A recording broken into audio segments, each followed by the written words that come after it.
mga kapatid, ilatag lang ho natin to sa kaisipan na, okay, so ngayon, kung totoo po nga ito, paano yan?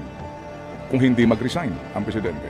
Sa gitna rin po ng maraming panawagan ngayon, di ba, na mag-resign na rin siya. May mga ganun na pong panawagan kahapon sa EDSA at sa ilang po mga grupo. Ang sabi nga po ng ilang mga progresibong grupo, resign all and reset tayo. Mag-snap election na wala po naman sa ating saligang batas.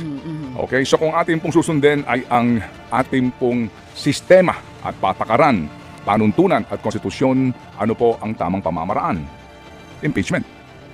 Yung po ang pamamaraan, di ba? Impeachment, that is in the Constitution. So impeachment is part of the system. Kung sinasabi po nila na wala na pong poder pa, wala nang kapital pa, kumbaga wala nang political capital, na ubos na. At kung wala na pong tiwala, hindi lang loss of confidence, kundi betrayal of public trust. The only legal means is through impeachment. Impeachment na idinaan din po kay VP Sara na hindi natuloy dahil din po sa, of course, it's a political process. Kung dito po naman kay Pangulong Marcos, ano po ang legal na proseso dyan? Kung hindi mag-resign, so impeachment. Okay? Yan po lamang po, yan ang legal na pamamaraan to oust him from office. Opo, at magkaroon po ng succession. Di po ba?